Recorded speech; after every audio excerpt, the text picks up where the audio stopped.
Hey everybody, I'm outside school today to read chapter. Under the blanket, Sophie waited.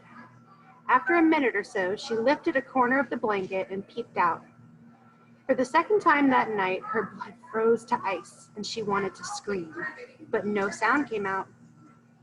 There at the window, with the curtains pushed aside, was the enormous, long, pale, wrinkly face of the giant person staring in. The flashing black eyes were fixed on Sophie's bed. The next moment, a huge hand with pale fingers came snaking in through the window. This was followed by an arm as thick as a tree trunk.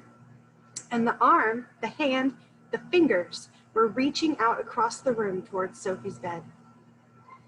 This time, Sophie really did scream, but only for a second, because very quickly the huge hand clamped down over the blanket and the scream was smothered by the bedclothes.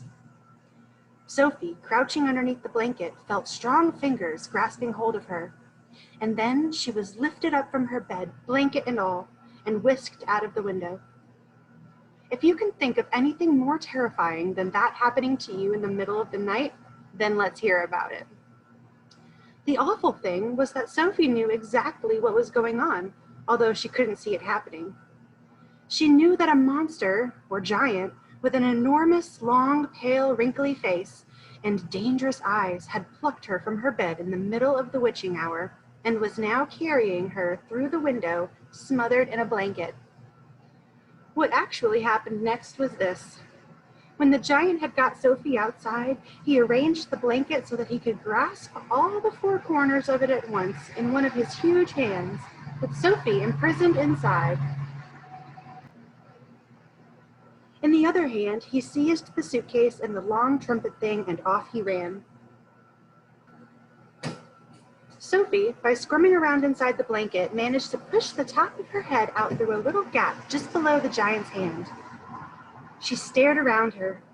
She saw the village houses rushing by on both sides. The giant was sprinting down the high street. He was running so fast his black cloak was streaming out behind him like the wings of a bird. Each stride he took was as long as a tennis court.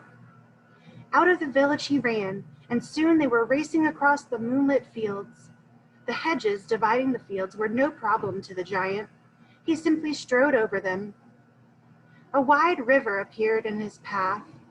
He crossed it in one flying stride. Sophie crouched in the blanket, peering out. She was being bumped against the giant's leg like a sack of potatoes.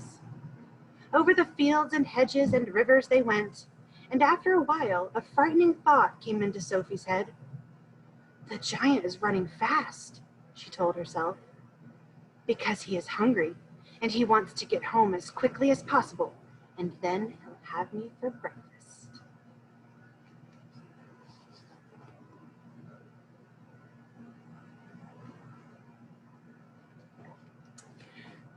Tune in for the next chapter.